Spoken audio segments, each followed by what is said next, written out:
Anishinaabe, Cree, Oji Cree, Dakota, and Dene peoples, and on the homeland of the Métis Nation. We would also like to acknowledge the contribution of the Inuit people who have a strong community here in Manitoba. Reflecting on this statement makes me grateful for the privilege of meeting, working, and living on this land, and it compels me to properly educate myself about Indigenous history, as that's the first step to reconciliation. So we're going to pause really briefly and invite you to personally reflect on that statement and think about how you can do your part in reconciliation.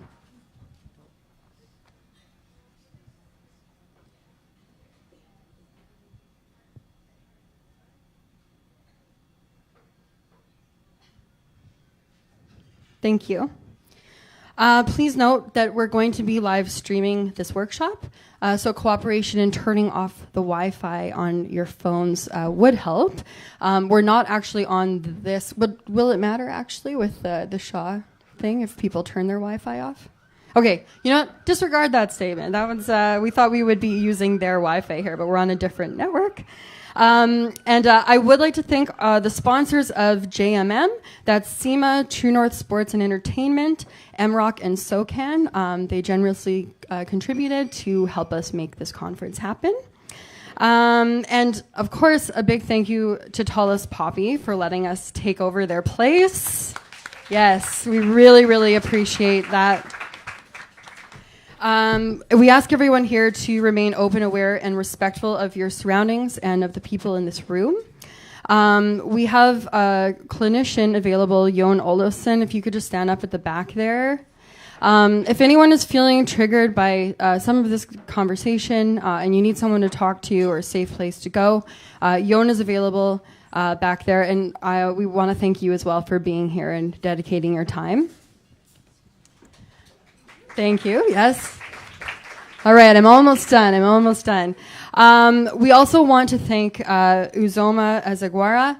Uzoma is a Winnipeg-based entrepreneur, registered psychiatric nurse, former member of the Premier's Advisory Council on Education, Poverty, and Citizenship, and the founder of QPOC Winnipeg. And Uzoma is going to be our moderator tonight. Really, really happy to have you here facilitating this conversation. And I'm now going to pass the mic to Uzoma and have her introduce our lovely panelists who are here tonight.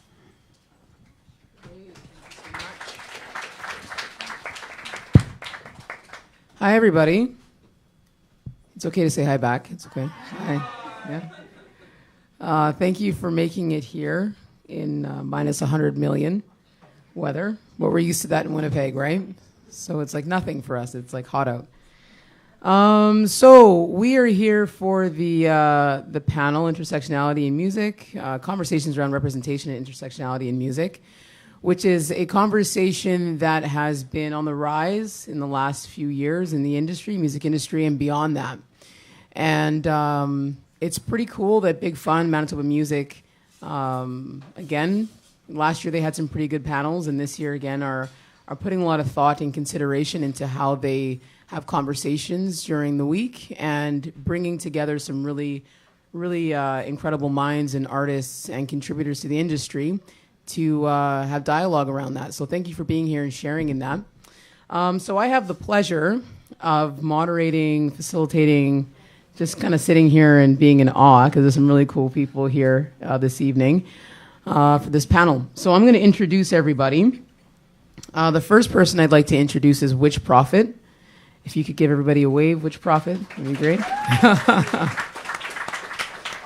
So Witch Prophet is a self-managed queer Ethiopian/Eritrean singer-songwriter, the CEO of Heart Lake Records, and member of feminist-based electro dub hop group Above Top Secret. She provides her fans with a soundscape of vocal layers, loops, raps, and harmonies on a bed of hip-hop, jazz, and soul-inspired beats. Think Erykah Badu meets Lauryn Hill meets Jill Scott.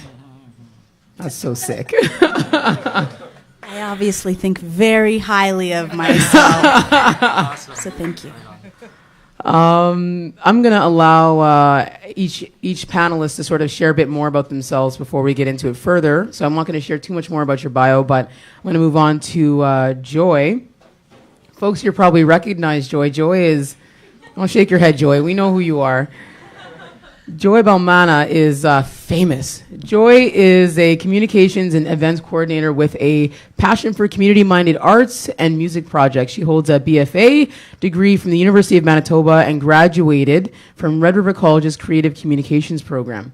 In 2016, Joy launched Stream Winnipeg, a non-for-profit live streaming concert series. Today, Joy works as the opportunities coordinator with Synonym Art Consultation, a curatorial collective committed to providing meaningful employment and mentorship opportunities to artists and to facilitate the celebration of art and culture. Joy has worked with a number of Manitoba arts festivals, including Culture Days, Nuit Blanche, and Holiday Alley. Joy, we welcome you. Jason Burnstick has a very long bio because he's done a lot of really incredible things. But I'm going to share a little bit of your bio, and then you can share some of the rest. Jason Burnstick is a Plains Cree musician and composer who performs with his arsenal of Weisenborns and lap slide guitars. Also a respected singer and songwriter in his own right, Jason is known for his ability to freely move from one style to the next, attributing this freedom to his musical upbringing. In 2013, Jason suffered a vocal injury, losing his voice completely, and requiring him to undergo vocal cord surgery, followed by many months of vocal therapy. This sudden, unexpected turn of events led Jason to take a step back from performing as a solo artist. The time to take on new challenges as a producer and songwriter for the children's album Wrapped in Daisies, recorded with, and I want to make sure I get this spot on, Nadine, last name Gagne. Thank you. Nominated for 2 Indigenous Music Awards and winner of the IMA for Best Folk/Acoustic CD. This album features Aboriginal songs for children, including NCI's #1 hit, Bannock in My Belly. He also recorded and co-produced the award-winning children's lullaby, Dream Big, Little One, with Nadia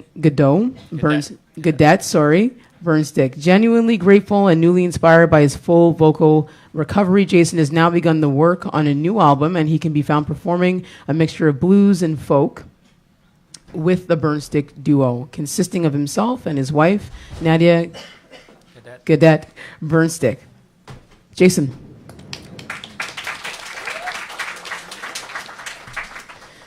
And last but certainly not least, Rookz. Oh, you got a fan here already. Okay. Rookz Eastmond is the founder and director at Sandbox Studios, one of the most successful urban music artist development and recording facilities in Toronto. With sessions with Cardi B, Tory Lanez, Kid Ink, and most of the city's up-and-coming, Sandbox has become a staple in the scene. Former music manager and now an award-winning serial entrepreneur. I want to talk to you about that after this. Rookz is a public speaker, consultant, and innovator sitting on panels from Toronto to New York and all over the world. Rookz is quickly becoming one of Toronto's stars behind the stars, and also more recently named the executive director of Manifesto. That's right. Welcome, Rookz. So I think a great way to start, because you all have very varied backgrounds in how you got here today and doing the work that you do, it'd be cool if maybe you could share just a little bit of your story and how you got to be where you are in the industry, if that's cool. Just taking a couple minutes. So maybe we will start, since I did the intros this way, we'll start with you. Okay. Hello, everyone. How are you? I'm really excited to be here in Jamaica, Canada. It's very warm. Actually, I started my year in Jamaica, so I'm literally going from 29 degrees to negative 29. So this is exciting. I feel really honored, actually, if I can take a moment to be up here with Witch Prophet, who is one of the leading people in my city for creating space for urban music. When I came up and learned everything from watching you guys do what you do. So this is an honor for me, and thank you for paving the way for people like me. But yeah, I love Canada, and I love the music industry, and there's not a lot of it. And a lot of times people think I'm a producer or that I make music. I actually really am the nerd behind figuring out how to make sure that artists are sustainable and viable, and how we can build an industry here that reflects the level of talent, creating the people behind them, So I'm really, really interested in the economic impact of the people who can build up and sustain artists in Canada, but specifically in the urban music genre. So yeah, I kind of got here, growing up and working with some really talented people, and Drake and Raekwon, and helping running his Canadian label when he moved to Canada with Ice H2O, and just kind of went from there and really fell in love with industry, like actual industry, and the opportunities there. So been committed to it for a while, and really excited to continue growing. Like, I'm actually really excited to be in Manitoba, because I think this is more of what we need to do, not go to LA, but to go to the other provinces and build each other up. So I look forward to meeting all of you. Awesome. Thank you. Nice. That was good. Well, okay. Well, I was told when I moved to Winnipeg that I'm never going to leave. And I said, no, that's not going to happen to me.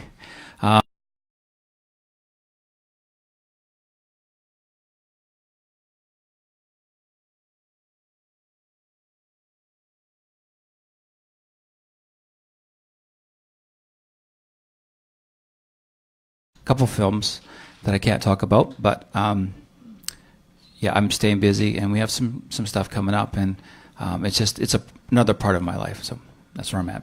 Cool. Thank you. Hi, everybody. I feel like I'm the most green person on this panel. And so, I don't know, went to school, really loved art, really loved music, and kind of pushed that into a career. And it was kind of a little bit of a luck and hard work, where I'm now working with Synonym Art Consultation, who does really big things for the city. And I always feel really honored to work with them and to work with the people that we get to meet all the time. And yeah, so that's me, humble beginnings. And I'm usually the background person, so this panel is very new to me. But yeah, it's great. Thanks, Joy. Thank you. So I'm Witch Prophet. I started doing music about 10 years ago, actually, exactly 10 years ago. It was 2009. I started as a founder of a collective called 88 Days of Fortune. We used to do parties in the city. We pretty much just made a platform for ourselves because nobody would book us, because they were like, who are you? They were like, well, we're such great musicians. Please give us time. And nobody would give us time or space, so we just made our own time and space. And with that came a lot of amazing artists that were also like, hey, we're in the shadows. And so 88 Days helped to uplift them. I'm really proud of that. But maybe about like 3 or 4 years ago, I decided that I was putting too much of my energy in 88 Days, and it was really affecting my creativity, like my own personal artwork. So I decided to focus on Witch Prophet and Above Top Secret, which are my two bands. And with that focus has brought so much amazing opportunities in terms of touring, in terms of grants and funding, in terms of publishing songs for Nordstrom commercials and different things like that. Like, it's really focused me, so I'm grateful. But I started as a community organizer who got fed up with the lack of support in our industry. So that's how I started. Okay. Thank you. Okay, so we've gotten to know each of you in your own words a little bit, and just sort of diving right into the conversation and the topic of why we're here. And this is really just sort of meant to be more like a conversation. I know that everybody here at the table should all have some pieces of paper and pencils. So if you do have questions that you'd like to have asked, just write them down. This may sound like a bit like grade school. Raise your hand, and somebody will come with a piece of paper, and somebody will come and grab that from you, and we'll make sure we get to it. So, representation in music. Like, that's a representation, intersectionality, inclusivity, diversity. These are all words that we're hearing more and more right now. Kind of, in some ways, some people would say they're now buzzwords. But when you hear representation, specifically in what you do for your work and in your crafts, what does that mean to you exactly? What does representation in music even mean? for you personally? Representation for me personally means seeing people who look like me outside in the world, being creative and being supported. It also means representing people that are not necessarily always given a platform. So like with 88 Days, our whole aspect was to give representation to specifically women and anybody who identifies as a woman, as well as gender non-conforming people, as well as specifically women in hip hop and rap. So for me, representation means taking up space in places where most people don't expect you to be. So women are not usually at the forefront of urban music scene. So for me, that's what it means. Okay, cool. Sure. Yeah, whoever. Yeah, it would be like as a personal thing for representation, seeing myself in the artists, musicians, seeing my friends in them, and the feeling of belonging and community. Okay. That's a good question. I was having a conversation with my wife the other day, and I was saying, you know what, I think we should kind of get out and see if we can do some performances on Canada Day. And she kind of looked at me and didn't say anything, and she's like, okay, yeah, let's do that. And then later we kind of talked about it. She's like, what's going on? Like, I'm like, I just, quite honestly and quite bluntly, I've never really felt a part of Canada Day celebrations. It's always been a thing that happened without me, you know what I mean? And I'm not sure entirely why, as a musician, why that is. And it always felt uncomfortable, Canada Day. And I just stayed away from it. And when you're a parent, and I'm a new dad, and he's going to be one next Saturday, or this next Saturday actually coming up, being a parent, it kind of makes you look at the world a little differently. And I said, you know what, I want to raise him in a world that I want to raise him in the Canada that I want to see for him. So I want to make him a part of Canada celebrations and bring him into that, and have a Canada that he can be proud of, and maybe not put my stuff on that. So I would like to do that as a personally for him. Okay. Rookz? For me, when I look at the urban music genre and I see what's on television, representation isn't necessarily seeing myself. It's actually seeing the multiple narratives of what I can be like in the world. Because I don't think hip-hop is reflective of the many ways that people of color show up in the world, specifically black people. So for me, real representation means signing the contracts that these artists get to live up to, so that no one has to tell them to put another Moet bottle in their video, and other young people subscribing to that as culture or authentic culture because a company had enough money to pay you to put a product in a video. So for me, representation means who's actually at the board table, not who's on the television. I really enjoy walking into rooms where I'm not supposed to be, but then I have the ability to not only help develop people's careers, but I have the opportunity to be in rooms where I do think that people are open to hearing different perspectives, but often don't get it. So definitely being in the boardroom more than anything else really matters to me.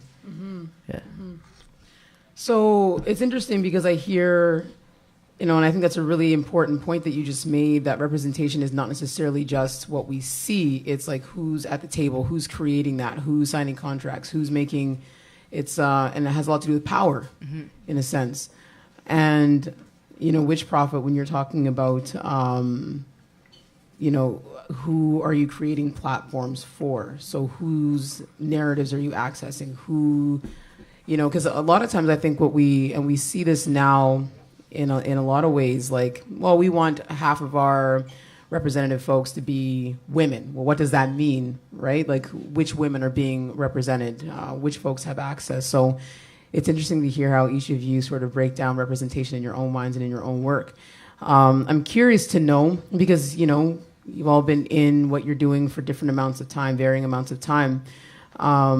Do you feel like you've noticed a shift, more recently, or do you think? I mean, I think it's become, the conversation is much more at the surface. People are talking about these things, but for you in your work, are you really seeing a difference, like an actual measurable difference, change in what you're doing in terms of representation in the industry? Yeah, I mean, for me, definitely I see a change. When I started with 88 Days, I was just this young queer black girl with a lot of ideas and a lot of passion. And when I would sit in on meetings, I would get a lot of people being like, well, that's a great idea, but maybe make it a little smaller because, it's really out there. Your thoughts is a lot, instead of being like, I see what you're doing and I can, and we can grow with this. Okay. Right. Yeah. So that was the beginning in 2009. And now, in 2019, I sit on the board of the Toronto Arts Council. I'm the co-chair of the music committee for the Toronto Arts Council.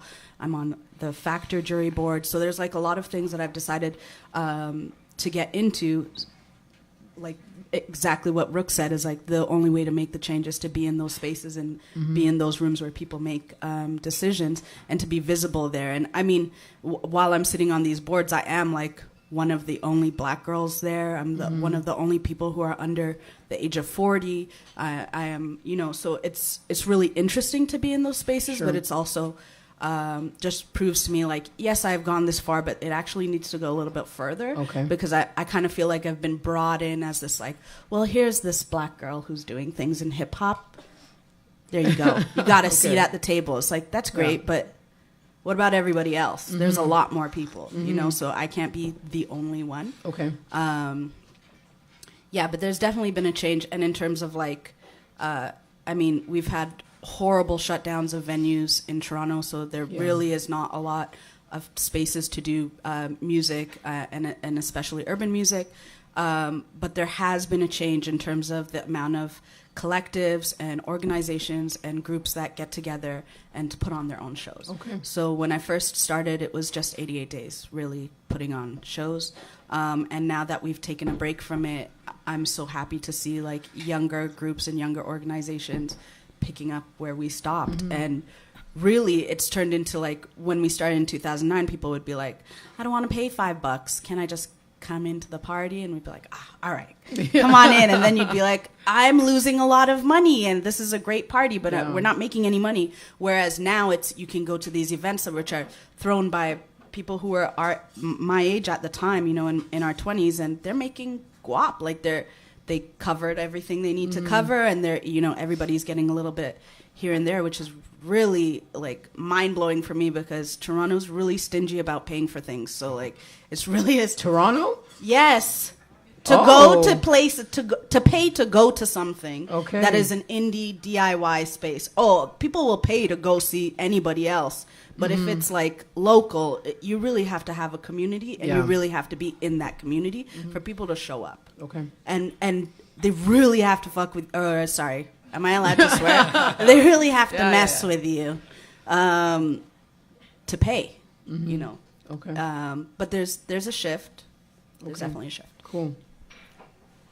Anybody else want to share thoughts on that? Sure. For me, growing up, the only musician I ever saw on TV was Buffy St. Marie, and I was like, "Oh man, I love that. I want to be that. That's amazing." And that was for years. It was just her. And then in 2006, I was nominated for a Juno Award, and I'm sitting there with all these amazing people, Tragically Hip, and countless others, and I'm blown away. I'm sitting there in awe. And then I think the moment that kind of hit me was when Tom Jackson was nominated actually won the Humanitarian Award of the Year for raising $30 million in funds for food banks across Canada. And I remember just looking at him and just being in complete awe and totally proud of this moment. And Northern Cree had played the opening with us, and Susan the Glue Cart and Digging Roots and Leila Gilday. And we really, we kicked ass. And it was just like, follow that, drop the mic, and we did our thing. And it was really amazing. And it was a really proud moment. I was like, this is who we are. This is what we do. And, check that out. So I think it's happening more. I'd like to see it happening a lot more. I like to see our faces everywhere. And my feeling is that First Nations people are the gem of this country, and people are missing out on that. And there's a lot of stereotypes that are happening with our people, and I'm so tired of it. I'm just fed up with it. And like I said, we're really a gem, and people don't see that a lot of the time. So I'd like to see a shift, I guess, in that train of thought. Okay. I think one of the biggest places that I'm seeing a shift is, at the end of the day, it's about money. The music business is about money. And one of the things that we are seeing shift is the money is being shifted. When we see like pop-up labels like OVO bringing in millions of dollars for Toronto every year, we see pop-up labels like EXO, and we see all of these young people of color behind these labels that are bringing in millions of dollars. Dreamville with J. Cole. As money gets divided more and more, and more artists and collectives are like, no, you know what? We're going to own our own things. Maybe this might be a bad example here, but Chris Brown is like the youngest person to own all his masters. Like, the more people learn about music business, is the more viability they're gonna have. And I think I see more of a intent of young artists who have barriers or are marginalized in any way, going, you know what, it's okay, Spotify, I don't really want your $500 to be here. Like, we'll go and figure it out, and getting into this business mindset. And so, when I see the diversity represented, I don't necessarily see a lot of diversity in old spaces. What I'm seeing is that new spaces are challenging old spaces, and that's exciting. Okay, cool. So, Witch Prophet, you talked a little bit about, for a moment there, when you shared about, when you're in these spaces, when you're sitting on boards and you're the only black person maybe at the table, right? They're like, oh, okay, so this person's got this skill set. Let's make sure that, we've got this person here. So how do artists, how do people in the industry who are BIPOC, so Black, Indigenous, and people of color, when I hear you talk about that, I hear about, tokenization, right? So being tokenized as a BIPOC person and brought into these spaces and around the table. Is that something that you've experienced, you've dealt with, and how would you advise or suggest that BIPOC folks sort of navigate that, avoid that, or use their power in those spaces when they get there? No, don't avoid it. Go right in there and get all the information you can get, because that's the one step that's going to get you in. Who cares? You want to tokenize me? Go ahead. I'm going to learn everybody's name at this table. I'm going to figure out what the hell they do. I'm going to figure out who gives the money for what. I'm going to be your best friend. And then you're going to turn around and be like, you know who I know? This lovely black girl. We should give her the money. And I'll be there like, fantastic. Give me the money and I will change this, because these are the type of things where you have to be like, I'm here. I have to, like, if it's not going to be given to me, it's going to be given to somebody else. Give it to me. I know what I want to do. I know how to change the city. I know what it needs. So give it to me. I don't care. Tokenize me. I don't care, because I know that's happening. If you go into a space and you don't know that's happening, that's when the problems arise. You have to know yourself. You have to know your worth. You got to know what everybody else sees in you. And if it is that tokenism, it's like, okay, well, what is it that I bring to the table? Can't just be that I'm black. Yeah. It's something else. And I always say, like, we create the culture. So regardless if you see me as just a black girl, you know that I'm creating the culture. So you want me in on it. So that's fine. Pay me. Okay. That's fine. Pay me. Yeah. This is why that's fine. Pay me. This is why she's paved the way in Toronto. Did you hear that passion? But really, like, same thing. Like, I get tokenized all the time, not just for being black, but also being like queer and black and gender non-conforming. And then maybe people think I'm Latino. Like, there's a million reasons that people put me on different things, but a token gets you on the bus.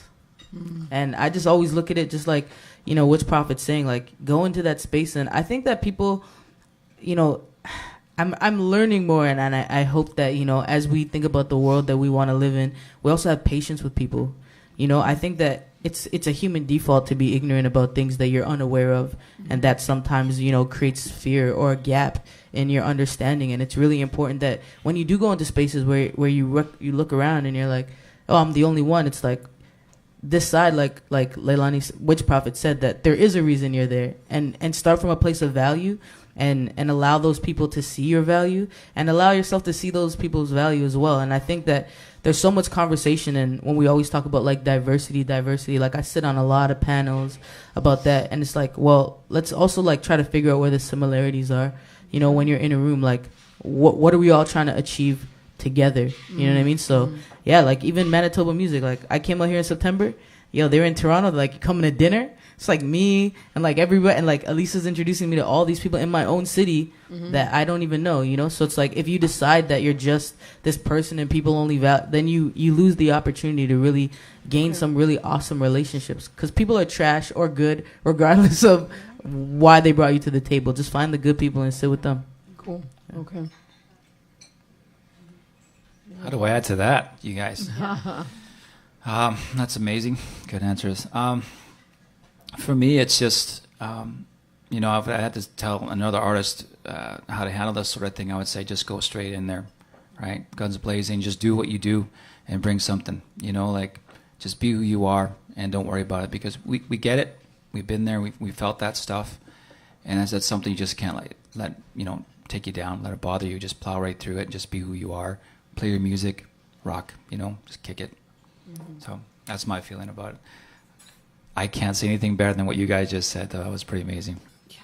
Joy, can you? No, that's hard to follow. Are you sure? I mean, so I think when people look at me, I'm very racially ambiguous to many people, and I just use that as a power to not get like me out, but the artists that I want out and the musicians that I want out. So I'm just I'll use it. Cool. Okay. So what what are some of the things that and it kind of touched on it a little bit already in terms of like you've paved the way, you've laid a foundation for people, younger folks coming up who now have it maybe a little bit easier in ways to create space and all of that. And you sit on lots of panels and sharing your knowledge and expertise and experience with people, make it easier for other folks. Like there are people in this room who are probably going to benefit immensely from, hearing what you're saying, what your experiences have been. But what are some things that, you feel are sort of maybe essential? Like if people who are not BIPOC, right, and those people would be white people, are the ones who are controlling space, are the ones who are controlling funding, are the ones who are, and they are also, saying they're committed to making sure that there's greater representation. What are some key points that those folks really need to focus on? What are some things they need to be extra cognizant of in, dishing out funds, creating spaces, working with artists, et cetera?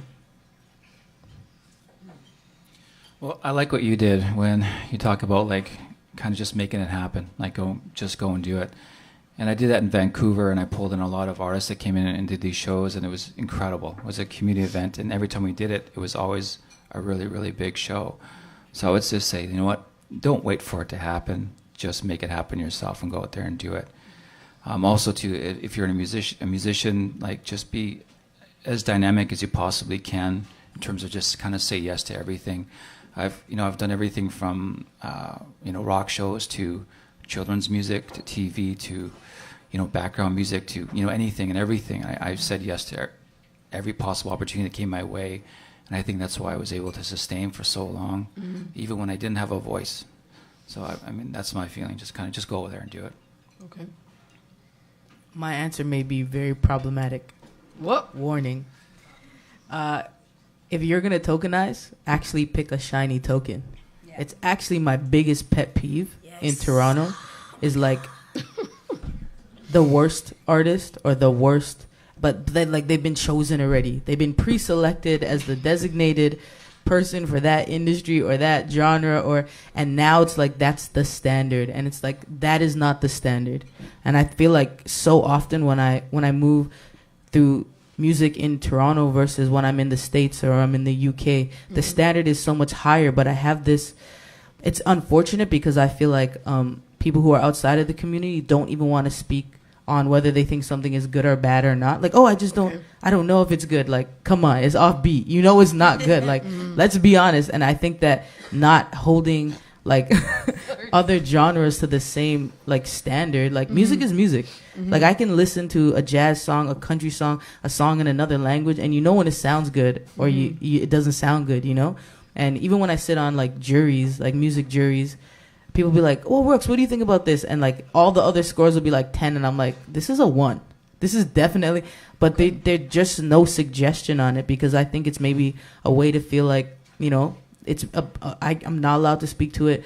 I'm being polite, but it actually does a disservice to the entire space when you choose people who are less than, you know, good at what they're doing just because you feel like they represent a community in a particular way. Like, we're going to give money to this black queer person because, you know, they're black and they're queer, but their music's trash. Like, it doesn't help that genre, and it doesn't actually help anything move forward, because then you also give funding to a group that now represents a particular demographic, and then I feel like it reiterates the belief that this value of this group is not good because you funded an identity and not an actual musical product. So hold people to the same musical standard that you hold everybody else to. Okay.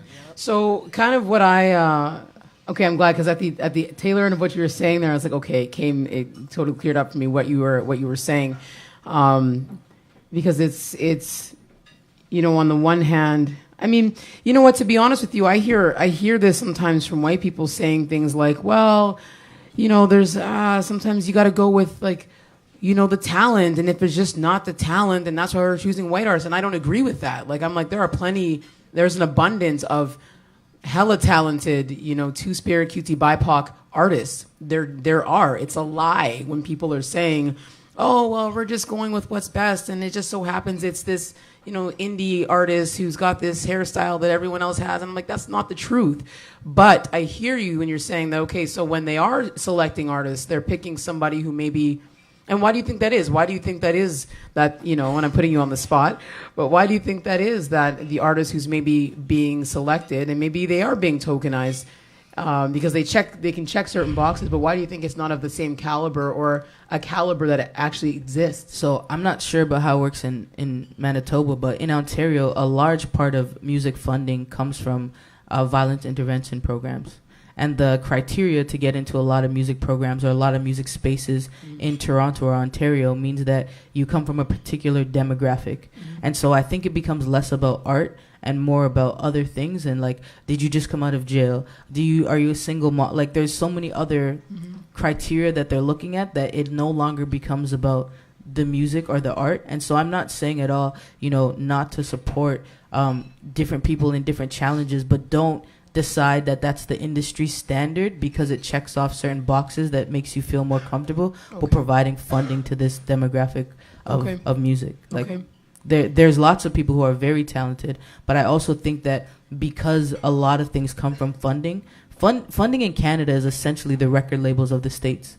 They hold all the power in terms of creating opportunities for people to actually record and do things, except in the States there's an ROI. They want their return on investment. So they're looking at a product or an artist as a product and going, what are the ways in which you can return this investment? In Canada, and specifically I'm going to speak to my province because that's where I'm from and what I'm familiar with, it's not about an ROI at all. It's always about, like, does this look good? Okay. Does this look good for this organization to have funded this particular person? That's not necessarily good for the music culture in Canada. Okay. Anybody else have thoughts on that? I agree with that 100%. I've always said, I mean, there's always a space and a time to give platforms for people who are maybe just coming into music. Not everybody is amazing when they first start, and definitely people need platforms to practice and to have safe spaces and community to give them feedback and things like that. But when it comes to funding and when it comes to actually pushing an actual career, we have to think about exactly what Rookz said. It's like, what is the return on investment?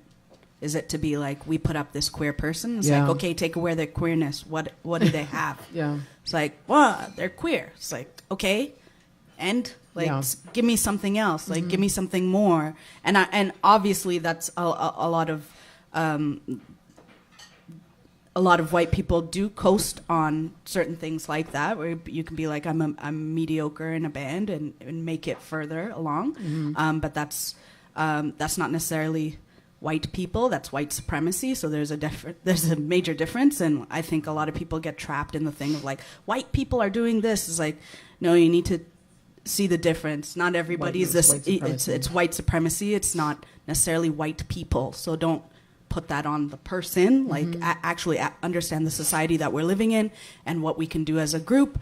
And if you are a white person, what you can do as a white person to sort of break down these walls. But we all have to recognize that it is not a person, it is a supremacy, it is an idea that people uphold. So in that aspect, that's why like mediocre white male artists can get a lot further in Canadian music than everywhere else. But it's also what stops people who are BIPOC and to go even one step, because it's always the thing of like, who cares about the music? Let's focus on sexuality or gender, all the things that make you other than the talent. Hard to follow up. I want to hear more from you, Joy, because you've got the, and you said it, we talked about it earlier before the panel, but like the behind the scenes, right? Like the booking of artists and the selecting of artists and the working to get funding and all of that, and sort of through a different lens. So don't be shy. Okay.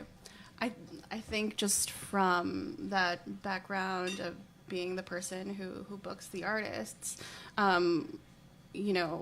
especially with Synonym, it's like a two-step tier where if we see an artist who needs mentorship to become that artist who is now on like the main stage, then we're going to do that.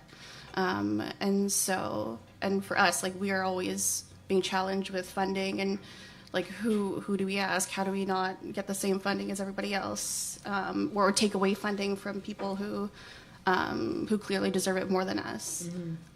So there's a lot of those challenges. But when we talk to our artists and we talk to our community, and we do a lot of collaborations in terms of like, are we doing the right thing? And I think as people who do programming, you're gonna have to learn a lot and keep up and make a lot of mistakes and get yelled at, which has happened to us so many times, but that's how we learn. Okay, cool.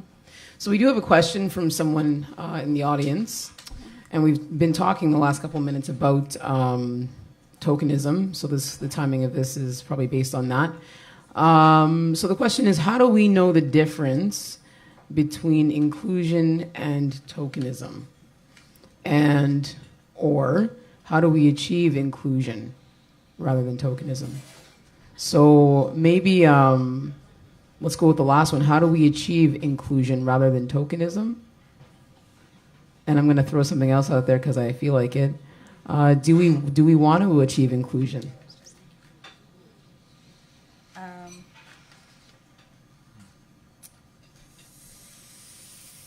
I'm on the fence on inclusion. I always think of make your own space. Make your own space and make it so amazing that people want to join you, not the other way around. Okay. Yeah, but I mean, it's very hard to tell the difference between tokenism and inclusion. I guess it has to be the person who is in charge of whatever you're questioning and their actual intentions. And yeah, it's hard to tell when people are being genuine and wanting to include you in something, or just doing it in terms of to check off a box. So it really comes to knowing yourself and what your worth is, and also creating a space that people want to be included to, and not necessarily always wanting to be included in other people's things. Yeah. Well, you can't tokenize me, because when I get to the table, I bring value. And I think that a lot of times people get to a table and then they can become tokenized because they don't continue to learn, and they go into a space where maybe they're unfamiliar with things, and then they stop there. Like if I go into a meeting, or if I'm unfamiliar, like even moving into my role as like the executive director at Manifesto, we just bought a property. I didn't know anything about property law or getting a mortgage, so I'd stay up every night for 3 hours and watch YouTube videos about mortgages and real estate agents. And hey, if you're looking, like, I'd watch it all night, because when the conversation comes up, The only way I can be included in it is if I have something to say. And the only way I can have something to say is if I have the information. And so it's always our job when we get to the table to make sure that we're getting the information, whether somebody is holding our hand and teaching us or not. If I don't know something, I'm going to go find out, because you can't tokenize me, because I'm always going to be a part of the conversation. And I think that that's work that we have to challenge ourselves to do, that when we are unfamiliar, if we're unaware, that we go, we have Google, we all have smartphones, that we get on the smartphone. If I'm in the middle of a meeting, people will always think I'm texting, but if I don't know a word, if I don't understand a term, I'm Googling it, so that when it's my turn to speak, I'm speaking from my actual intellectual space and capacity versus just echoing something else because I don't understand. So I think that that's really important when you are at the table, to continue to learn. That's great. Yeah, that's great. You guys, holy smokes. For me, I look at, groups like A Tribe Called Red. I look at Snide Nose Red Kids, Crystal Shawanda. I look at, Susan, the Glue Card, George Leach, the Inezes, there's Lila Gildays. There's amazing artists out there and doing amazing things, and I want to see more of that. For me, that's kind of what I'm striving to be like, and be more like, just as good as them, and doing their craft as good as they're doing. I think the thing is, it's just frustrating that maybe not everybody sees that and recognizes that. But I think when they get a chance to do that, heads will turn. And create your own space, do what you got to do. But for me, it's just like try not to focus too much on that. Just doing what I do, and just trying to get to that level that my peers are at. And sorry to jump out. One of the reasons I love inclusion is because when I hear Snotty Nose Res Kids, they fly all the way from, I think it's here. Is it here? No, from Vancouver to record at Sandbox, my studio.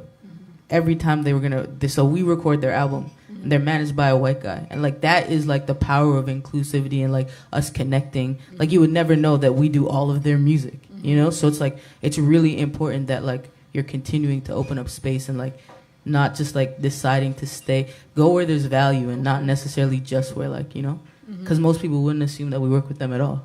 Yeah. Good job. Thank you. They're lit. They're dope.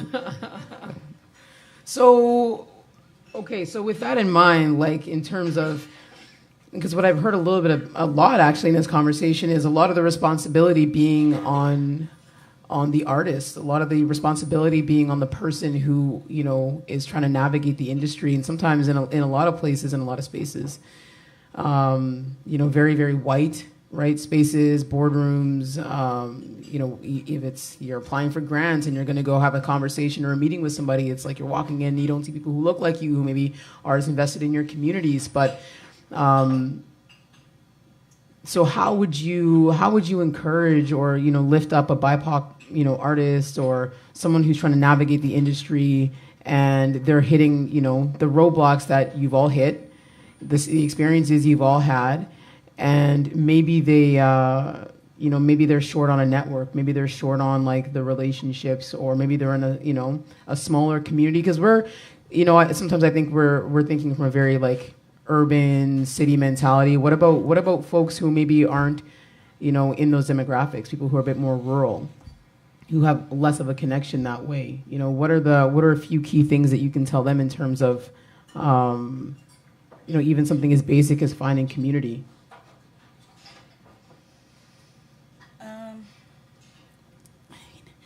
Well, now I live in a rural area, so it's really weird because there really isn't anybody around.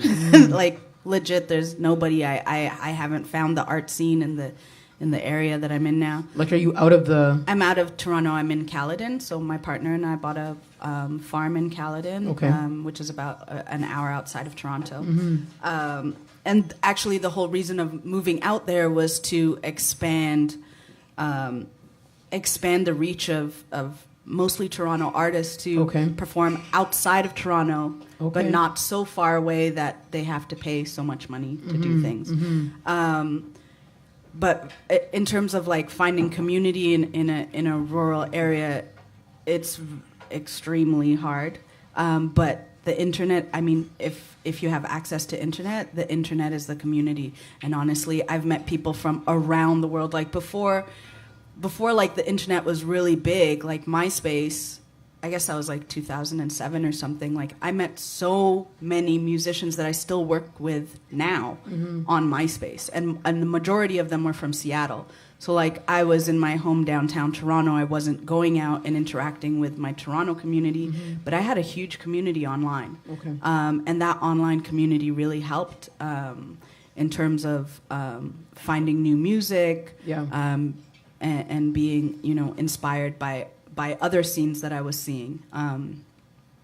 But really, like, I mean, go on the internet. You couldn't be in a rural area. I mean, not everybody has access to internet, but if you do, that is the community. That's the world in a finger press. Like that literally is, you can reach anybody.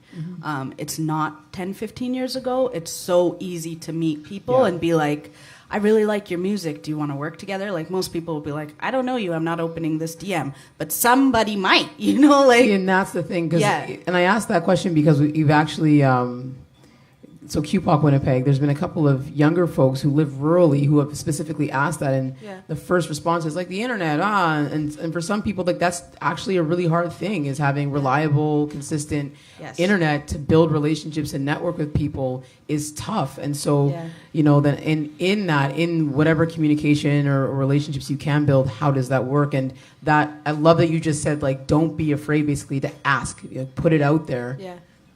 Yeah, because you have to ask. And the worst that you'll get is either no response or the answer of no. That's it. Your life doesn't end. You can continue going. But I mean, it is hard to connect with people if you don't have the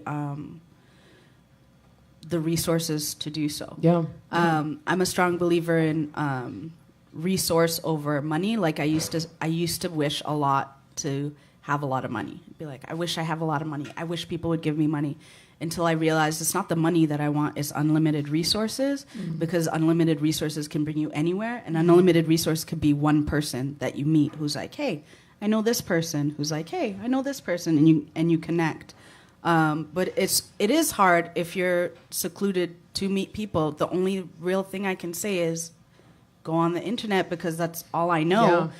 But in terms of like living out in a rural area and trying to go out and see what's around there, I've realized that like the closest town to me is Orangeville. It's a very white, very small town.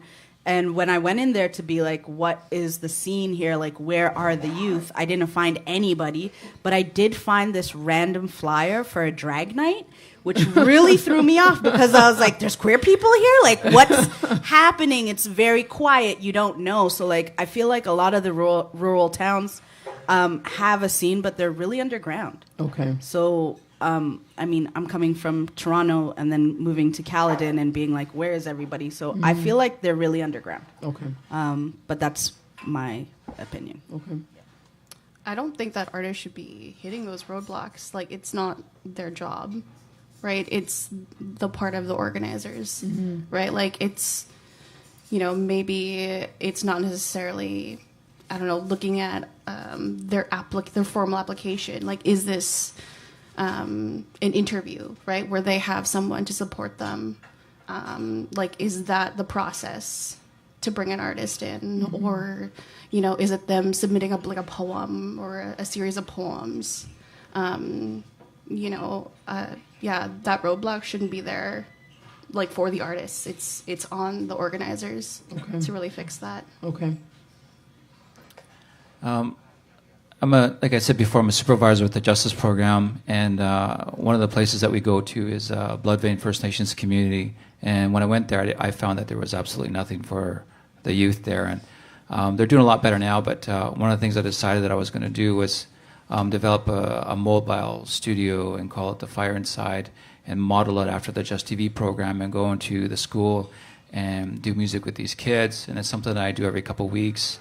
And I think maybe as artists or musicians or whatever, that, you know, when there's sometimes you got to make opportunities happen for other people, and provide platforms for them to kind of share their experiences. And I think when my first sessions with these kids, this girl had just lost her friend in an accident that happened on the road, and it was a really powerful experience for her to kind of get out all these words, and it was really, really amazing. So I think, you know, if you're an artist, you're going to be an artist no matter where you are. Just do your thing, master your craft, and hopefully at some point something will come along to kind of support you move forward. So that's kind of a different angle, I guess, but yeah. Can you ask the question one more time quickly? I want to be straight to the point. I'm not even sure if I remember the question. I'm like so deep in thought about the answers. You know, for folks who are rural, so folks who aren't necessarily in urban settings, we talked a little bit already about the internet, like, is a huge tool, but there are some folks, and I've heard from youth specifically, who have managed to reach out and say, like, listen, I'm by myself, right? Like, I have things I want to do, I have ideas, I'm looking for community, but I'm alone in this community. There's nobody like me here. I don't know who to connect to and how to do it. I think that so many people think that nobody's like them because they also don't look for themselves in other people sometimes, you know?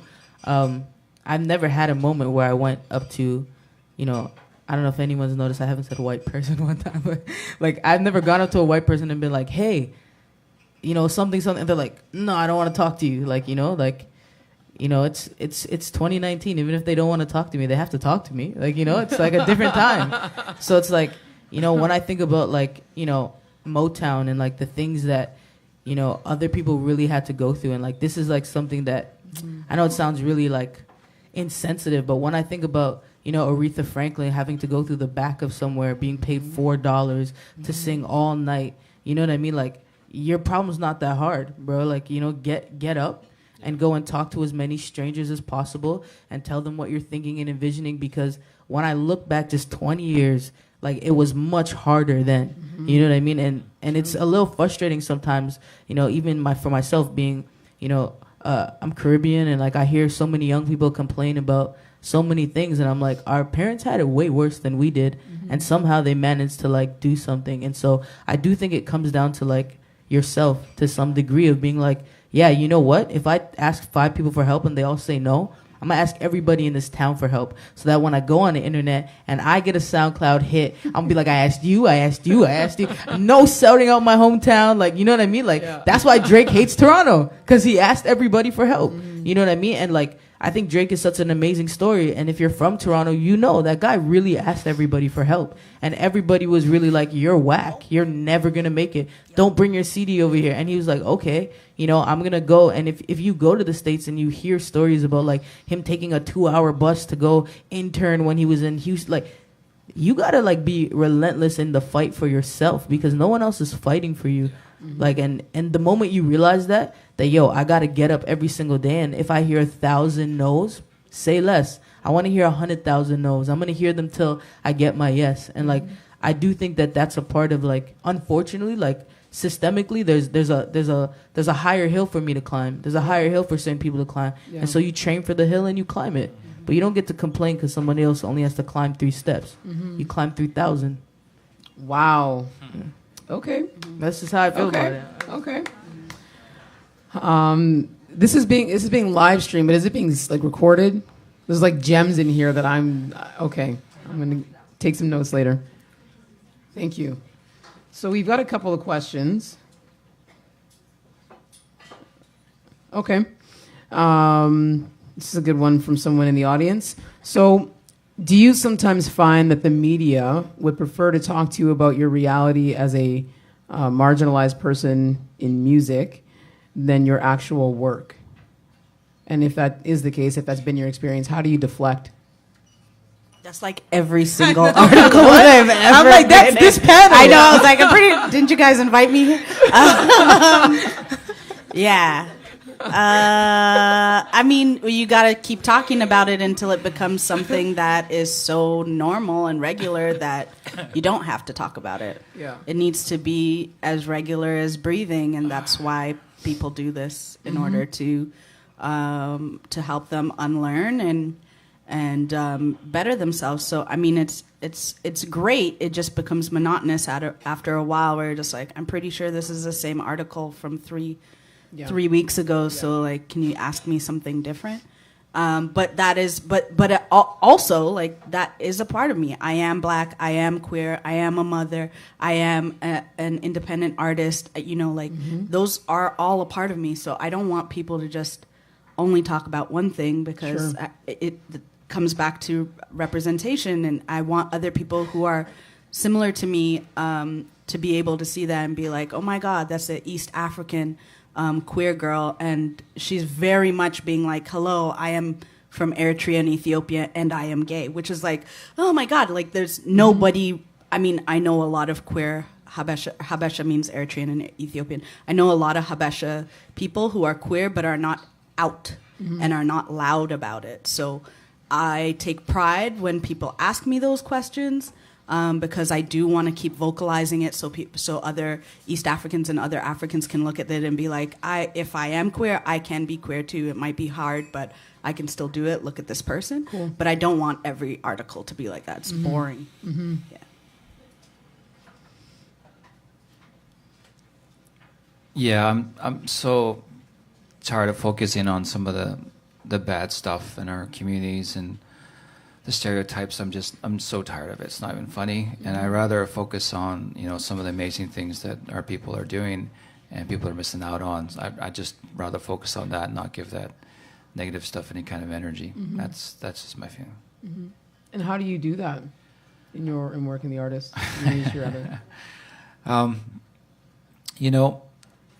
I can tell the difference between someone who doesn't like me because of the color of my skin or what I am, and to someone who's having a bad day and just being in my proximity. I can feel that. And over the years, I just, I learned to kind of either accept it or not accept it, deflect it, just move on. And and sometimes people want to talk about those things or maybe don't know about us and don't know how amazing that a lot of things we're doing. And that's what I rather focus on. And I know about the bad stuff. And you know what? Everybody in here has bad stuff. And do we really want to sit there and talk about that and look at those things? I don't. I rather rather not to say that it doesn't matter. Just I rather look at some of the amazing things that we're doing. Cool. Yep. Exist in every space. One of the most challenging questions I got maybe like a couple months ago was like, rookz, why don't you do enough for the queer community? And I was like, I'm here. I'm here and I exist and I don't hide my queerness. Like, I don't sit on panels at Pride, but when people see me on any panel, like, existing is a part of the work that I do. And I think that sometimes people want you to, exist in particular spaces as well. Like 90% of the time when I'm speaking as a music executive. I'm not speaking as, a queer person or I get asked to be on a lot of like panels about like women, but even talking about diversity, like it's very new to actually have studs or like women who perform gender this particular way on woman panels. Like that wasn't even a thing 2 years ago. Like women were like, you're not really like a woman. I'm like, really? Tell me every 30 days, bro, because I'm in pain. So don't disrespect me, okay? I go through. So like, it's so interesting all the time when we have like conversations about inclusivity and diversity and like how we think of it in like this oneness or this one way. And a big part of like why I always tell people like level up. Like level up so you're undeniable. Like, you know what I mean? And it's unfortunate that, you have to, I'm Jamaican and like I'm queer. I don't know if I'm ever going to be acknowledged by my community for the work that I do. And that's not necessarily the white man or like like everybody has power and loses power in different spaces and situations. But for me, it's like I'm going to keep leveling up until, Jamaica has to like big me up. And like I'm going to level up till like, like in any space that I go to, I'm going to be so good at my job. And I'm going to be so, like, that you have to invite me into the room because it makes you look better. So I'm going to look good and make you look better. That's how I do with it. Yeah. Cool. As an organizer, I also do media releases, which is just so interesting and so funny because a lot of the content that's actually published, maybe they pull the first line of, what the artist, the content of what they're doing, and then all of a sudden they put it, like the next line would be straight from their bio, right? Which is like the bottom. Like it's very important to understand who the artist is, but like they quickly pull up who they are, where they're from, what makes them unique, and like that. And with an artist of color or a BIPOC artist, it's always like that's what makes them unique, and it's so strange, right? Because that's what I try to like when I'm writing these things. That's what I push down, right? Like, what about their work? Okay. right? Like, what do you feel about their work? Like, what's important here? So, like, how do we change that in the media? I don't know. I don't know. That's a big question. Yeah. It's a big question. And it's something that, I mean, the reality of it is, I mean, the fact that we're having these conversations the way that we're having them and the frequency that we're having them is a sign that, you know, things have progressed in a way, right? The fact that we're able to even sit here, the makeup of this panel, and we're talking about these things, you know, you maybe wouldn't have been able to ever create this space. This space wouldn't have been a thing that you could do and, you know, and have this many people attending and paying attention so attentively. So that's a sign that things have shifted. I'm going to totally just shift gears here randomly, like for no proper reason, and just ask you who and or what inspires you right now? Like, what is your biggest source of inspiration right now creatively? I want to really throw you off. Boom, just... My biggest inspiration.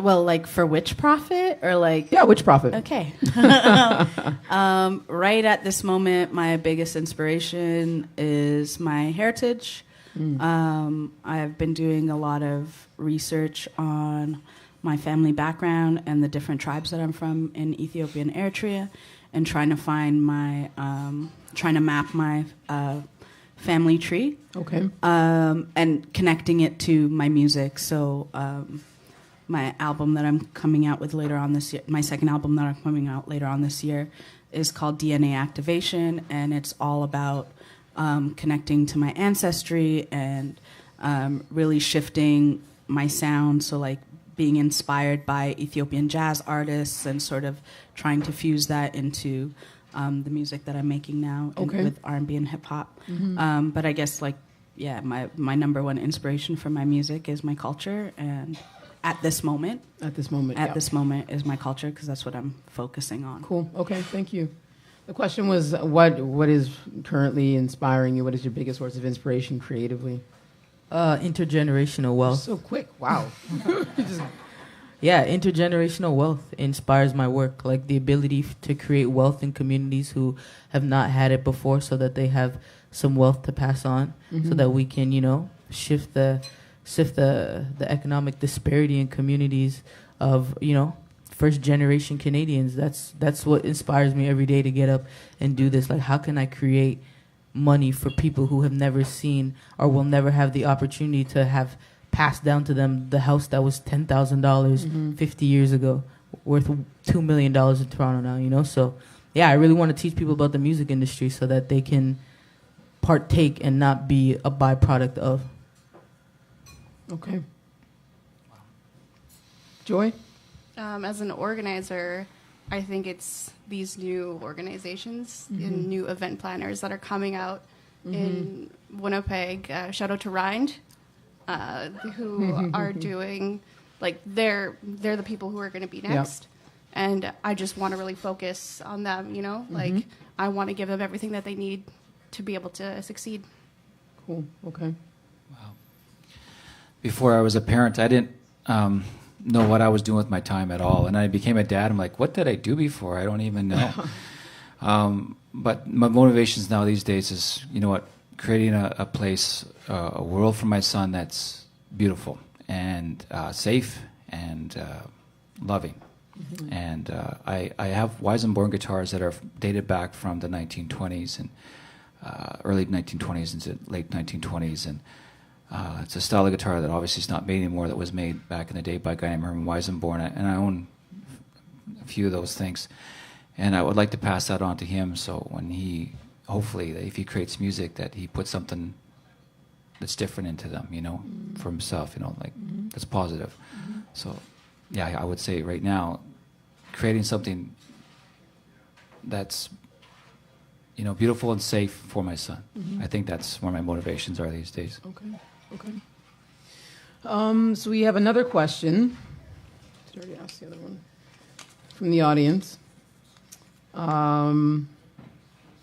Hopefully I get this question correct. So what, or are there limitations of a brand, i.e. Smirnoff, or I think it says Gillette, championing racial equality? Does it hinder or slow down meaningful change? Does that question make sense to you folks? Mm-hmm. Yeah? Okay. That's a good one. Want me to read it out once more? Yeah. Yeah? So what are the limitations of a brand, i.e. Smirnoff or Gillette, championing racial equality? Does it hinder or slow down meaningful change? And then there is like a smiley face thing. It's got like X's on the, just so I'm honest about what's really on this piece of paper. And the tongue. And the tongue sticking out Yeah. as well. That's not a smiley face. That's a dying emoji right there.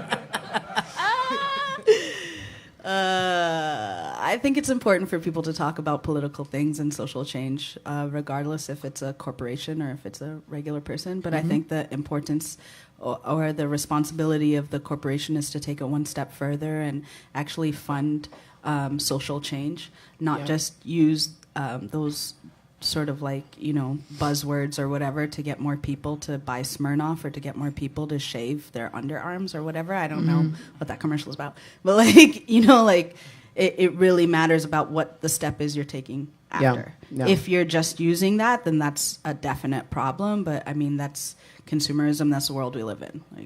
Okay. But if you're taking it one step further and actually having social justice behind what you're doing, I see no problem with that whatsoever. Okay. Anyone else? Thoughts? Well, when we think of Rosa Parks and the bus strikes, it impacted the bus companies most because they went, damn, we never let black people buy cars. And now no one's on the bus, right? And when the bus strike ended, it was more because their pockets were being hurt than, oh, man, we're not cool for doing this. Like, there was a real injustice segregating the bus. They're like, yo, we just want people on the bus. If you're going to pay, you get on the bus. And that allowed for more, people of color in America to work and to create more wealth for themselves. And so sometimes we don't get it because it's the right thing. But once we get it, it allows us to do something with it. So, I was on the plane today and somebody brought that Gillette thing. I don't even know what it is. It must be upsetting everyone for it to come up 2 times. But, the fact that, this random person is like, what do you think of the Gillette commercial? I'm like, really, a random person? A random person asked me that. It means that conversation's happening. And out of conversation, it doesn't matter what the conclusion is. Once somebody is cognitively processing something, then they come to a new conclusion, even if it's a millimeter ahead or behind. As long as people are thinking, we're doing something right. So, Okay. Awesome. Not touching that one, no? That was good. Okay. Did you like the Gillette commercial? I don't watch TV, so. Me neither. I saw it on the internet. I had to. I saw it was hashtag and people were, and I had just gotten on the Twitter, and then I saw the thing. You're too young to say the Twitter. Am I doing? Don't do that again. Really? Don't do that again. Am I that young? I'm not answering Thank any you. more questions. Thank you. The line. The Twitter on the line. The Twitter, tweeting. Joy, any thoughts? No? Okay, so we're good for time. About 10 more minutes or so. Yeah. Okay. So, this is more of like, I suppose, a question for organizers, a question for people who create space. And you touched on this already, Joy, in terms of barriers. Like you actually said, there shouldn't be barriers for artists. Artists shouldn't be facing these barriers when they're trying to access resources. So what is the responsibility on organizers? What is the responsibility of people who hold power in creating spaces and all of that in terms of, if you say, because I guess what I'm getting at is we see now, especially in Winnipeg, there are a lot of spaces or a lot of businesses, organizations who have like safer space policies, right? Who sort of present themselves as taking the lead on creating initiatives that would allow, BIPOC folks to be able to access them more safely or respectfully. And sometimes that can just be like they found a really good document on the internet, and so that's what they're presenting, which can be kind of problematic. But, if somebody is really going to be saying, we're creating a space, we're creating an initiative, we're trying to be more inclusive and representative, what are their responsibilities actually? So that's as an organizer, as somebody who is doing that work, what are their responsibilities if they're going to be saying, this is the work that we're going to be doing? I think if you are an organizer or that person of power who doesn't identify as a BIPOC person, who doesn't identify as someone who, doesn't have access to things, that you should be looking for people to partner with and tell you what you should be doing. Okay. I don't think one person is gonna have it all figured out, and even with doing all the research, you're not gonna know what your community needs or what other communities need, or what your city needs. So you need to, kind of just meet with the people or meet with the groups that know. Okay. And I think that's part of that step to knowing what's next. Okay. What you And should which do prophet, next. you've done a ton. I'll come back to you in a second. You've done a ton of organizing. You foundationally, you're you did a lot of work in Toronto that's been acknowledged. So do you feel like some of that responsibility and the work that you put into that, or folks put into that, has changed from when you were doing it? Yeah, we never had safe space signs up anywhere 10 Okay. years ago. We never did the acknowledging Indigenous land. So these are major changes that I think are really great. Actually, one of the last times second last time we threw a party was after I had come back from Berlin and I played a Riot Girl party, and they actually had handed out these flyers saying what their party was about and what they allow and what they won't allow. Okay. And that was the first time I had ever seen anything like that. And I was like, I picked up a whole bunch of them and was like, I'm bringing these back to our party because I want us to be like this. Okay. And when we had started, when the whole thing of safe space, a lot of people were saying safe space. And I was like, well, there's no such thing as a safe space. You can make a safer space, but there's never a safe space. There will always be somebody who feels something or who feels not safe. So it was a weird thing to be like, we want to include this thing, but also we recognize that there's no real way of making everything completely safe for everybody. Yeah. It's a lot of work. We learned some things, but we still didn't implement all the things that I wish we did at the time of throwing the events. We were lucky enough to never have any situation arise where people did feel uncomfortable, where at least they never came up to me and said anything. Okay. But yeah, that change in the industry is a fantastic thing. I really like the fact, and I wish it was more outside of the queer community, because I feel like nobody else does that. Nobody else really cares like that. It's always queer spaces, for me at least, my own opinion. It's always the queer spaces that are really aware of making people feel welcome, and really aware of helping people unlearn. But it needs to spread to other events, other parties. It just needs to be something that is normal. Okay. Yeah. And rookz, is that something in terms of the work that you do, right? Is that something that you think about that is a part of your process in artists coming and working with you? So at Sandbox, my entire staff are people of color, predominantly women. And I realized how when we took our staff picture, that was the first time I'd ever really seen that. Okay. And what an impact it had on me and the young people that worked there. And somebody had asked me, how come you don't hire any people, that aren't necessarily people of color? And I was like, why? Do you go in the Greek restaurant and say that?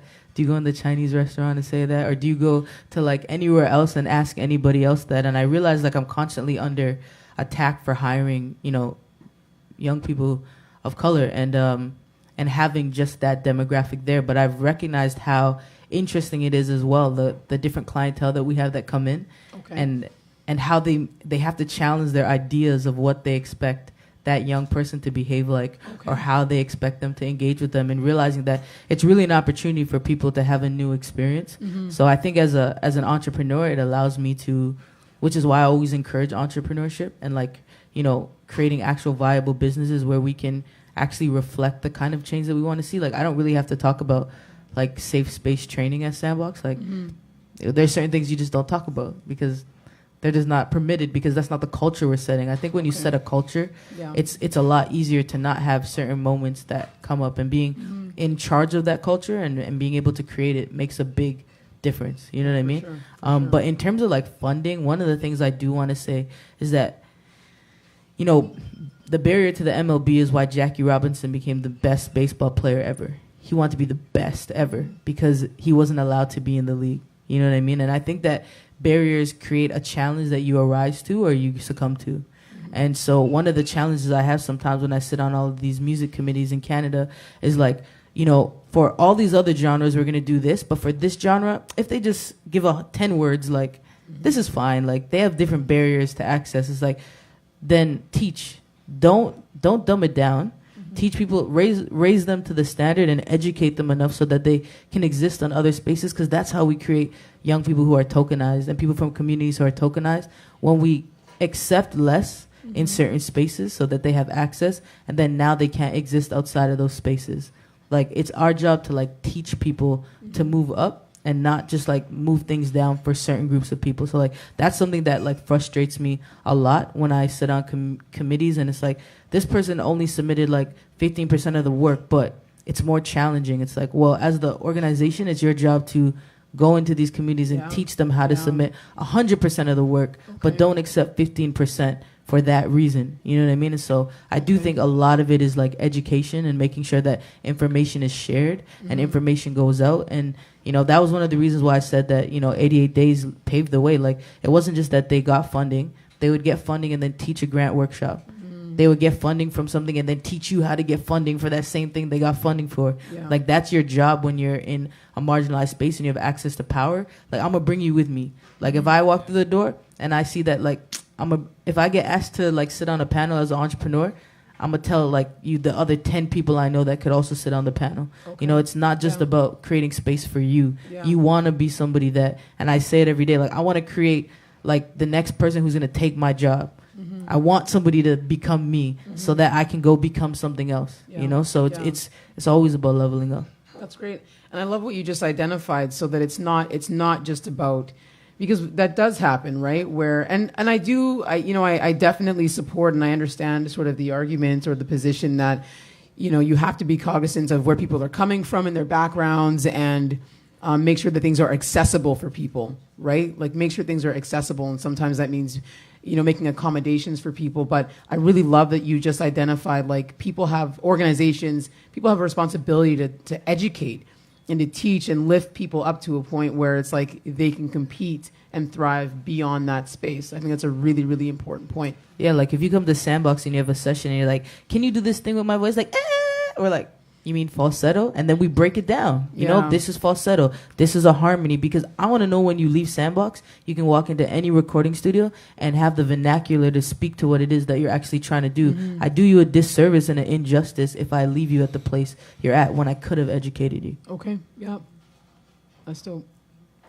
Jason, any thoughts? That was great. No? All right. So I think we're at time for right now. We're going to open it up. Yeah? So if there are any questions, comments, feedback, we can get into that from the audience. Sure. Yeah. Just so that the people can hear on stream.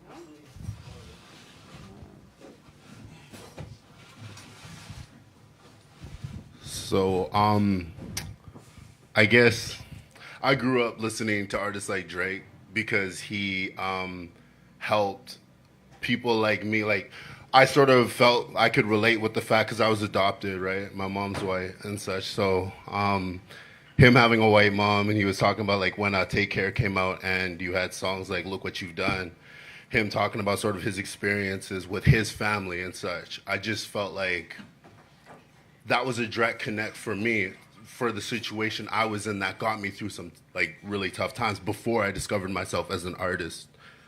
Like, I guess, yeah, within myself. Once that point had sort of hit, it was sort of rough, because, like, I was all submerged in this Toronto hip hop. I was all submerged in even Vancouver hip hop. And then you had artists starting to come out of Edmonton and stuff. And it was crazy for me because I'm in Winnipeg. How do I get from my house, like 3 blocks that way, to Toronto, performing at OVO Fest in front of everybody? Because that was my dream. That's all I lived. That's everything that meant everything to me. That was the reason my heart beat it. That was it. That was it. Like, it was like, okay, well, you can go to school, graduate, become a doctor, become whatever you want to be, an astronaut, this, that, oh, the world's yours, whatever you want to be. I'm like, okay, well, I want to be a rapper. Oh, I mean, no, something realistic. And I'm like, anyway, after all that, into my teen years, when I started to try and branch out with my sound and stuff, trying to get it heard, trying to get people to listen to. You have local artists, even within the city here, a bunch of cocky people. It's like, oh yeah, well, I make music, I rap this. Oh, you should try and you should do a feature with me. Blah blah blah. I get all the I get the files ready, the beats ready, everything's sick. My verse is sick. I spent 2 days writing it, and there's like, oh yeah, well, I'll get back to when I can. I'm like, oh, well, cool, I guess. I ended up falling into a depression because of all of that, which was super weird because then I isolated myself as an artist, and that made it twice as hard to branch out. Basically what my question is how would you speak to an actual artist who's not, like, maybe at the point of coming to one of you guys for your services, somebody who's just sort of needs that type of guidance to be like, okay, well, everybody you can look up to and say, oh, well, keep your head up, don't be sad. Like, what does that even mean? Don't be sad, right? Like, as an actual, even just like being adopted, like my mom's. I was too white for the black kids. I was too black for the white kids. It was just always how it was. You hear a lot of people talk about, oh, I was too white. Now, like, what does that really mean? I went to Wolseley School that was just down the street here. It was me and another kid. I'm Haitian, and there was one other kid from Haiti, and he was in a wheelchair. He had to be pushed around. He was. It was just. Man, I just mean, like, for the outcasted kids who, or even the kids who are going through depression, like legitimate depression because of something that they actually love to do, they can get backburnered for. Like, how do I start a conversation with somebody like, oh, you're a SoundCloud rapper? Oh, yeah, cool, yeah. Oh, don't take him seriously. But, like, I don't know. I guess my question is just, how would you speak to a kid in an area that's not really high up? Like, you have artists like Anders, who's breaking barriers for Chinese people in Toronto. You have artists like, just all these artists that people put on a pedestal in Toronto that, like, people like me in areas that aren't Toronto will look up to and idolize, to the point where we start to feel it in ourselves, like, okay, well, yeah, I can listen to a bunch of these tracks, get all pumped up and be like, you know what, I'm going to hop in my studio, which is funny because it's like 5 meters from my bed. I have my laptop set up and everything. But I'm like, yo, hop in the studio, run over to my computer, and I'm setting it up, and I'm getting all hyped up for it. I put my heart into it. It's done. What now? Like, what do I really do? Just post it on SoundCloud? Hype it up on my Instagram and get 50 plays? Like, let's let him answer. Yeah, sorry. I feel where you're coming from, because that's 100% what happened with me, is that I was really into music, and my mom would always be like, that's great, but what's plan B? What's your plan B, though, if you never make it? And I'm like, but if I have a plan B, I'm not going to focus 100% on my plan A. That's the problem. And I was doing that. I was always thinking of, like, well, what else can I do in case this doesn't work, instead of thinking, how can I make this work? And so as soon as I started thinking of how can I make this work, one of the things that was happening to me was that I kept looking for producers to make beats. And I was like, please, I need some beats. And they'd be like, oh yeah, I'll send you a beat. Silence. Nothing. And I'd be like, when am I getting this beat? Or they'd be like, yeah, I'll send you a beat. This is the beat I specifically thought you would like, and will send me something. And I'm like, I kind of want to just vibe with a bunch of beats and listen and pick. So I realized after a while that, like, I can't work with people that I want to work with. I have to work with people who want to work with me. because that's when the frustration ends, is when you actually have people come up to you and be like, I want to work with you. And the only way that started happening is when I started to focus 100% on myself and be like, F social media, whatever, I'm going to really focus on this, and then I'm going to figure out the best way to put it out. So like a lot of people are focused on SoundCloud. That's not the best music platform. Bandcamp is. I don't work for Bandcamp, but I definitely would. 100% I'd be like, Plan B, Bandcamp. Like, they're really, really fantastic. I released my album on Bandcamp. I get all the money. Like, there's no other person picking their hand in and taking. When somebody downloads my music, it comes straight to my PayPal. When somebody buys my music, their picture goes up underneath my album. So you can see, like, the amount of people who've actually been like, oh, I really like this. Also, the good thing with Bandcamp is that because it is not just a music platform, it's sort of like a music blog. They write a lot, and they're always looking for people to write about. Like, the number one thing I found was finding a platform that I really love. So Bandcamp was the platform I really loved. And then finding who are the music editors, who are the people who write for Bandcamp, because it says it on their Twitter page. Then I go and I follow them. Then I start writing them, like, actually, like, genuinely, not being like, check out my sound, check out my music, check out, because people fucking hate that. And I hate that. I hate when people send me that stuff, because immediately it's like, I don't want to listen. You know, but when it's like this genuine thing of like, oh, you laughed at a joke that I tweeted, or you're responding to me, or you're talking to me about things other than our music, then it makes you seem like a genuine person who actually wants to get to know somebody, and not just you're trying to use them for the position that they're at, which you are, but you're not. Like, you know, like, you do want to connect with that person, but not in a way that makes them feel used, right? So my number one thing is, I always tell people, get a Bandcamp page. Don't focus on SoundCloud. Get a DistroKid account, which is like online distribution. They distribute to everything, to Spotify, iTunes, whatever. I mean, not everybody can do this, but like a year-long account is maybe $100 or something, and you can release your music on there. And then when people are like, are you on, what's your music on? And you can say Spotify, and they're like, oh, it's on Spotify? Then it's real. Yeah. You know, even though it's the same thing as being on SoundCloud or being on Bandcamp. It really doesn't matter, but it's this illusion of other, or this illusion of better, that you have to kind of play into, of like, it is a game. There are a million people trying to do the same thing you're doing, but recognizing that and not stopping. And just and also, one of the things that I did that was wrong was that I would make music and I'd hoard it. I'd never put it out. Or I'd be like, I have like 20 songs, but I'm too scared. Whereas I should have just released it and been like, oh, that music might have not been the best now, but you can see my growth. You can see this is where I started, and 5 years later I released something else, and it's better. Like, you have to give people the opportunity to see you grow, but also not give people so much power in your growth.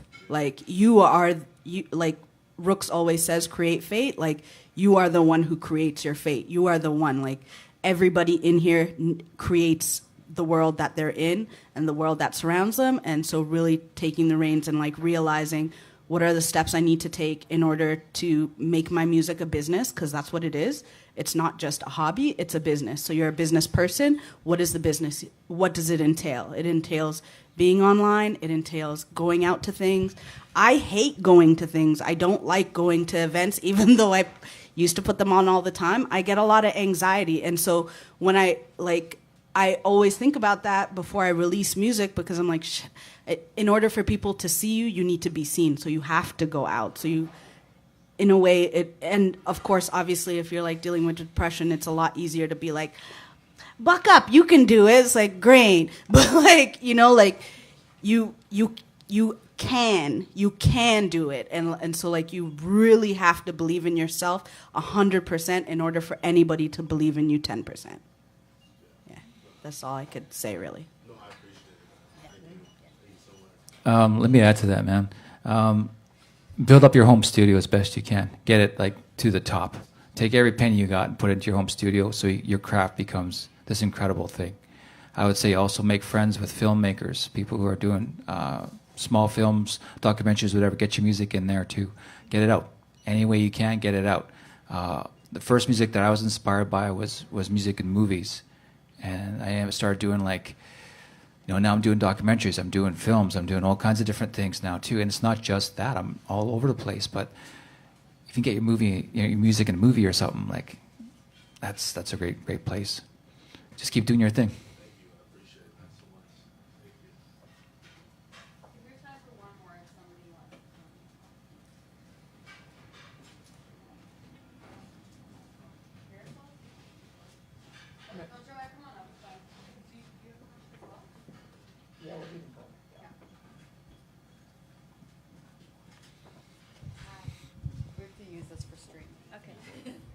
This question is for which prophet? Or for anybody, but I'm just particularly interested. It seems like you've built up an awesome career for yourself, and you've done it mostly. I mean, I know that you have collaborators, but you've done so many jobs for yourself, and I'm sure that you're really hardworking and determined. And I'm wondering if there's any thing that you had to develop, a skill or something that was surprising to you or would be surprising to me or anyone else that was key in your success on doing everything yourself. Responding to emails professionally, number one. Administration. I did not think I would have to do any admin work whatsoever. I thought, I'm going to be this creative person. I'm going to sing. I'm going to make music. And then I'm just going to put it online and wait for people to click like. And then I was like, wait a second. I need to write a press release. I need to learn how to do a press release. I need to learn how to make a one-page. I need to know what is a one-page. Like, a lot of people would be like, can you make a one-page for me? You're doing so many things. And I was like, well, what is that? I don't even have that for myself. And then I had to learn. So, like, I also made my website by myself. I don't suggest anybody does that because it was really frustrating, and I don't care what those Wix commercials say. It is hard. It's hard work. But like really, the admin stuff was probably the number one thing that made me be like, oh my God, I didn't know I would have to do this. Yeah, it was probably admin, writing emails professionally in a way that allowed bookers to read my email as if I was a booking agent and not myself. Because as soon as you write as an artist, they're like, oh, well, I'm not going to respect you as much as if you had a booking agent. You know, like a friend of mine has a fake manager. So she writes everything as her fake manager. And that fake manager has so many connects. You wouldn't even believe how many people are like, when is this person showing up? It's like, they don't exist. Oh my God, this lie is going out of control. But like, you know, like that's one of the things I realized, like a lot of people do. A lot of people have fake management in order to send emails out because people don't respect the artist. They respect somebody who works for the artist, which is all an illusion. Everything is an illusion. Most people you're talking to in an email is just the artist. So that's the number one thing I probably learned was all that stuff. Yeah. Okay, Marisol?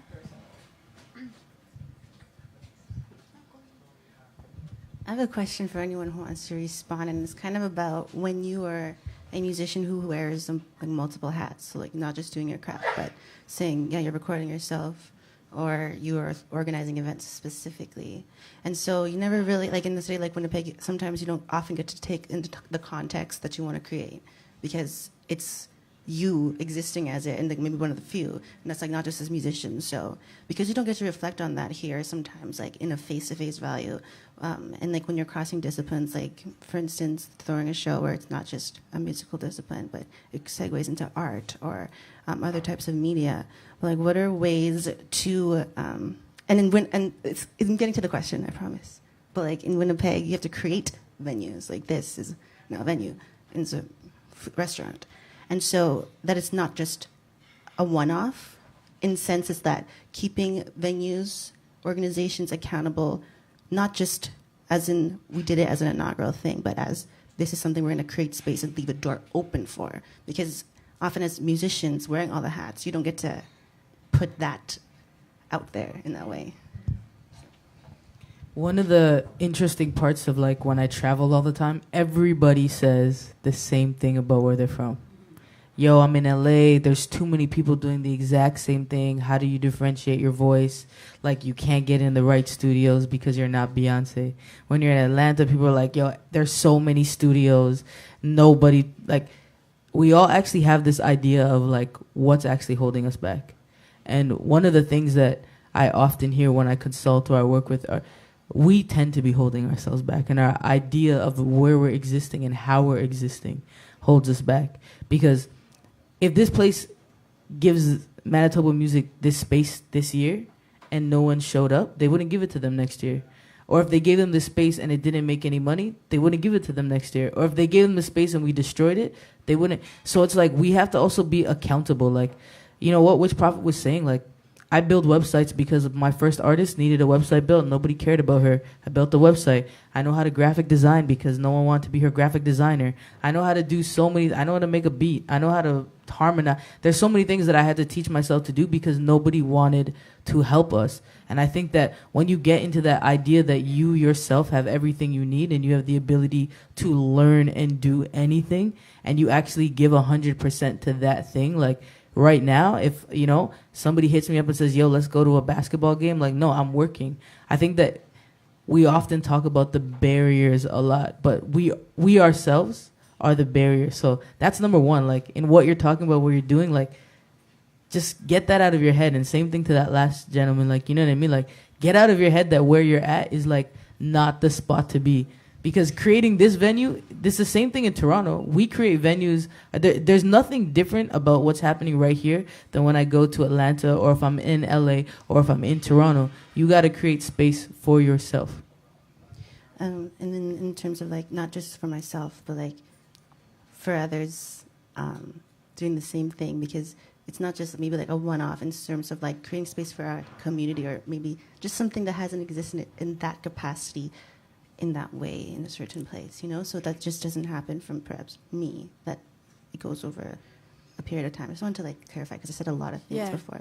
I feel like a lot of, one of the things that we forget as community, or even as people of color, is that the power comes in owning things. And so in order to create those kind of spaces and to have things that are not just one-offs, you have to buy.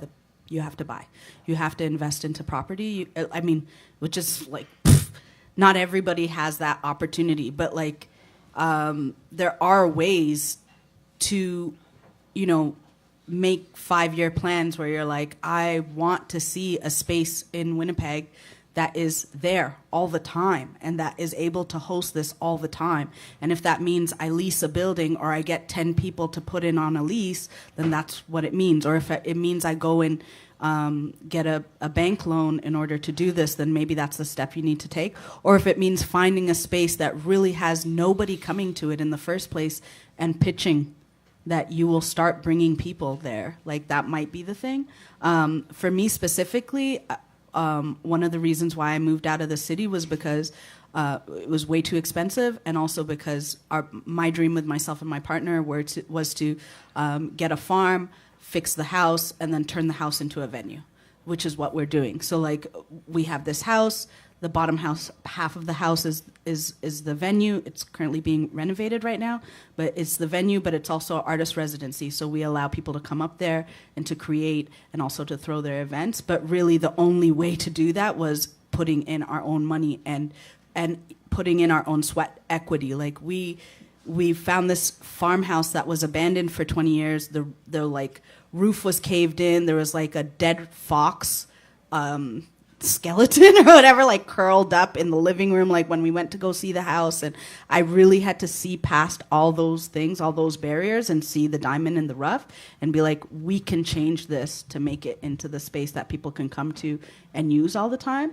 But like, I wouldn't have been able to do that if I didn't have the amount of savings that I had, if I didn't have a partner who also had savings, if we didn't just happen to make money off of selling our house in Toronto and being like, we're going to come and do this thing. But that, again, is like, that was my 10-year plan. So in 2009, I was like, I really want to have a venue. I really want to do this. These are the things I'm going to work towards to get that, because it took 10 years. And we're still there renovating because we finished all our money. And so I can't hire anybody to put up drywall. So I learned how to put up drywall. I learned how to tape it, how to mud it, how to put the light fixture up, how to do a shower, how to put it to, like, these are all things that I really didn't think I'd have to learn.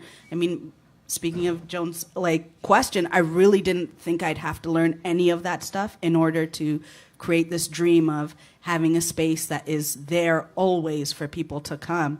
But like I did, and I'm glad that I did, because it allows me to recognize and also to appreciate when I go into venues now, like this venue. I'm like, wow, they really did their walls nicely and the ceiling. But I think about those things when I go into spaces, or when I walk past a place that is up for lease. I think about, what's this neighborhood like, and is there a possibility to revive it and bring people, and are there people who would want to be a part of this? I know there's a couple collectives in Toronto who have done just that. They've gone to spaces that are just outside of the city. So I don't know if anybody here knows the layout of Toronto, but I know people who have gone into Scarborough who found venues, abandoned venues, or just a small space that's underneath a corporate building, so that way everybody above it is out of there by 5 o'clock and it's empty, so they're able to throw events there. People asking for bank loans and asking for granting committees to provide money to do these things. But again, grants and funding and bank loans really depends on so much. And there are barriers as being a Black person going into a bank and asking for a loan to set up a venue. It's you really have to have a business plan and things like that.